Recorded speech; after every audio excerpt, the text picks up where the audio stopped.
I decided to make a video for myself that was sort of a way to set myself free. 2 years ago, I found out that I was dyslexic in a much more formal way. I did know about it in other ways, it just didn't have a title. And for a really long time, it was something that I kept to myself, only to myself. And apparently, what I'm finding out, it was a lot more painful than I realized. um, I decided to do this with my dog, Kira. So if you see me sitting here playing with something, that's my dog. But anyway, I've always had difficulties with reading and writing in school. I was always in that group in the back of the room and had tutors, and even when I went to college I had to take a preliminary English class before I could get into the real English classes. And even though I don't think I'm stupid, I guess a part of me did think, maybe I was stupid, and I certainly didn't want other people to think I was stupid. So I did a pretty good job of hiding it, or at least, the best you can do. I used to cringe, absolutely cringe, when you're in school and you're, going around the room reading. Everybody gets a turn reading a paragraph. I would get such anxiety and palpitations and things like that when it was my turn, and I would sort of count ahead and see where when my turn would be, and I practiced that paragraph, and every once in a while I practiced the wrong paragraph, so it would get to me and I would still be like, okay, going in there cold and everything. And so that always was a source of anxiety. But even when I got older, we used to have these family dinners. I'm Jewish, so we used to have seders, and you would go around reading from the book, and you know, again, counting ahead, practicing the paragraph, whatever have you. But I'd always fumble in something, and there my uncle would be correcting me, and I just wanted to pull him aside and say, would you not do that? But anyway, so I went on through my life really, I'm not even sure how I, got through some of my English classes. I mean, to be honest with you, I cheated a little bit. We had these self-evaluating reading program called SRA, where you read you read a passage, and then you go into, you'd answer all these questions, and then you go into the box and correct yourself. Well, I'd always grab the answers beforehand, and so, you would go through these different colors, uh, you know, yellow, red, blue, purple. Well, I'd be the one in the room at purple, which was so ironic because, I cheated, and I wanted people to think I was smart. I wanted to believe I was smart myself. And the thing is, my mother and my father were very supportive. Never talked about it, never mentioned it. So therefore, when I got married, I never talked about it. I never mentioned it. This is something that I really kept very personal within myself. And when my son started going to school and having some difficulties, I would go into some of these parent-teacher meetings, and I would get like highly emotional, and I never knew why I was getting so highly emotional. Well, actually, that's not true. I knew exactly why, because it hit so close to home. And, so here I am trying to have these adult conversations with these teachers about my son, and I'm half ready to bawl my eyes out, you know. And I think a lot of that had to do with the fact that I kept it in so much, And so anyway, 2 years ago, um, a colleague of mine, we had been discussing some papers that we were working on. He's a jewelry artist. He had worked with a lot of dyslexic children, and I had been doing some research on ADD because when we went to these parent-teacher meetings, they suggested either your son is gifted or he's got ADD. So I wanted to know all I could about ADD. So, then I started to see correlations between creativity and that manic, the ideas are coming, they're coming so fast, people wanting to do more, more things at a time, and than just what they're working on there. So I had done a paper called More, More, More, and it was about how the correlation between um, ADD and creative people.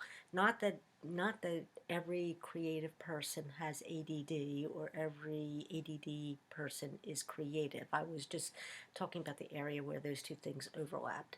Well, so from talking with this colleague, he was telling me, well, that's really interesting because there's a lot of correlation between dyslexia and ADD. If you do any research on famous people, all of the ADD people are claiming these famous people belonging to their group. And, if you're a dyslexic, you read those articles, they're claiming the same people. So there seems to be a lot of overlap with some of the traits.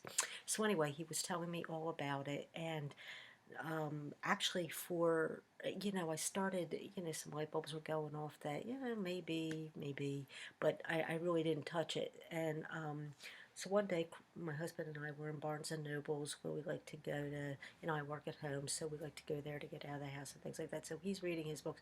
So I decided, what the heck, I'll pick up a book um, on dyslexia. So this is the book I picked up. It's called The Dyslexic Advantage. So I started to read it, and oh my God, the light bulbs in my head were going off like strobe lights. Like, I'm reading, I'm like, yeah, yeah, yeah. It was all me. It was all me. And so, of course, I bought the book, and I'm not a big reader. I could say that I finished maybe, a handful of novels in my lifetime. I read tons of magazines, tons of articles, tons of how-to in my field of metal clay, but I'm not, a novel reader. It seems like I can't stay awake through the whole thing, and plus it's a laborsome thing for me to do. So anyway, I did devour this book. There was a couple sections that I had a harder time getting through, but then it started to talk about the strengths, and I was like, wow. There's some things that I knew I naturally did. I submerged myself in art. Art was always a safe place for me. My art teacher didn't know about any of the reading issues and was always encouraging. And, that's where I got any of my self-confidence, because, heck, I had none in any other area. So, naturally, I started to, I loved art. I loved doing anything artistic. I took tons of classes when I was a kid and as I was growing up. And it was always a safe place for me because people don't analyze you in the same way as they do in the regular world. The regular world evaluates you more on your left brain thinking, you know, your reading, your writing, your math. Schools are geared around these strong aspects, and anybody who is not strong in those areas has a disability. And it's the right side of the brain that is more logical and visual spatial and can solve problems and things like that. And had that been the focus of the schools that I went to, then instead of having a disability, they may have seen the talents that I have as the ability that they really are. And I'm finding that, after I read this book, I wasn't just compensating for the things that I couldn't do. I was actually, um, eh, you know, uh, tapping into my natural talents of of problem solving. I mean, I'm really good at that. Something goes wrong and it's like, okay, you know, this is what we need to kick in and do. And not that I love to work on the fly like that, but heck, I can do it. And when it comes to organizing, I'm really good at that. And so it was a lifetime of, of not telling anybody what issues I had, and not knowing that the things that I could do were actually these advantages that this book talks about. They talk about these mind strengths, but I can't even tell you, it was MINDS, and I couldn't tell you off the top of my head exactly what they mean. I do recommend the book. I mean, um, it was a lifesaver. It changed my perspective completely. That there's another way of looking at this thing. And, so, I've always I've always known I've thought differently than other people. You know, and my problem with reading is, and as it's explained in the book, is I'll start reading, I'll get to a word, and, the way dyslexics are, they're always making other connections. So, I get to the end of the sentence, and even though my eyes are reading on, my brain is thinking about the other meanings of that word. Like if it says the word would, as in I would do that for you, I would think of the word would as in woods, and then my mind might go off on thinking, how many things could I build with the wood, or should I be walking through the woods with my dog?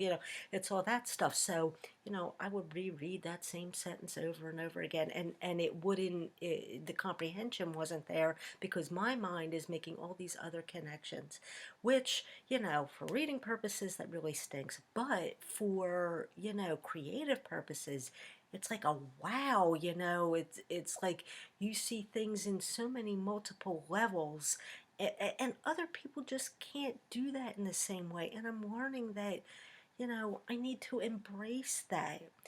So anyway, over the last 2 years, I've eked out the fact that I'm dyslexic to one or two people. The very first one, of course, was my husband. And, of course, I wanted him to read about what I was reading about so he could understand me better.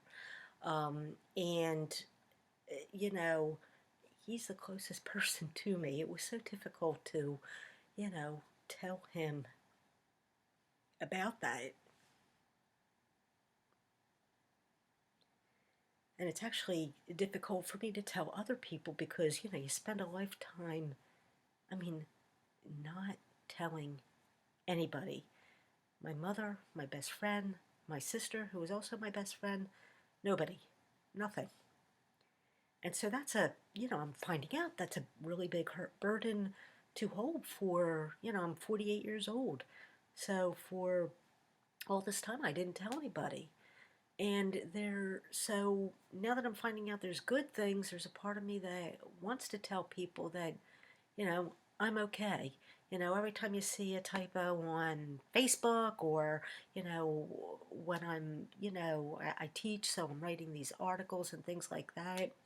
Um, every time you see that, don't judge me. I know what I'm talking about, and I actually do know how to spell the word. I just happen to switch out totally miscellaneous words every once in a while that make absolutely no sense. And yeah, I proofread just like everybody else, but I read what I want to see. So sometimes the mistakes go through, and luckily in my career of, you know, I do a lot of reading. I'm sorry, I do a lot of teaching, I do a lot of writing, and when I write for magazines and things like that, I have these wonderful ghostwriters that you know help me say what I need to say in the way I intended it. And just because I don't have the proper vocabulary at the time, it's not that I don't have the vocabulary, I may not have the grammatical thing going where they catch that switched out word and will fix it. And geez, I thank them for being there. And I'm realizing that you need people in your life that will that you can partner up with, that understand where you are, accept it, and and fill in where you can't. And that's where my husband and I are really great partners in life and business, because there are things that I can't do, there are things that he can't do. And I think in life we label people with their disabilities and what they can't do and things like that. And I'm not saying that you need to be politically correct and constantly sugarcoat things and stuff like that, but maybe we should focus a little bit more on what our abilities are, and instead of labeling that kid as reading disabled or something like that. you know I found out there's another area of successes, and if I could have focused more in on those, um, that would have been great. And luckily, I had an art teacher, and all of my art teachers um, had influenced me because I was their kind of person. You know what I mean? So I had somebody in my life. My mother um, always got tutors and things like that to help me. And, now I have people in my life, and I try to partner with people in my life that fill in the areas that I'm not good at. And then I fill in the areas that they're not good at. I recognize we need each other. And, I think that's really, really important. But anyway, so getting back to the fact that I started over the last couple of years to sort of eke out that I'm dyslexic. I guess the thing is I want it to be okay with me deep down inside. I mean, I'm trying, I started to see all the neat things that I can do, and I'm still not good at saying, "Hey, I'm really great at this." I still have that lack of confidence thing. But I'll tell you, because my career in jewelry making and mentoring and writing articles, I've been able to connect to people on a very personal level. And if it is true that a lot of creative people may have dyslexia or ADD, I guess I want to get to a point where I'm confident enough to help them out and know that it's okay, because I'm okay. And, I really have a lot of people to thank for that, because they've supported me and supported my career. I have been able to accept myself more for who I am and maybe possibly help other people. So anyway, oh God, that's getting a lot off my chest. Now the hard thing will be to put this out publicly. I'm hoping somebody will see it, maybe be inspired to say, this is who I am. I can embrace who I am, and it's not such a bad thing. And it's not. I'm not just talking about those that might be dyslexic or ADD. I'm talking about all of the shortcomings we have in confidence, you could be economically challenged, you can't do your books, or you could be computer illiterate or something like that. Well, we'll get other people to help you do those things, and really focus in on what you're good at. And I'm going to try to continue doing the same. And thanks for listening. This is Holly Gage. Bye.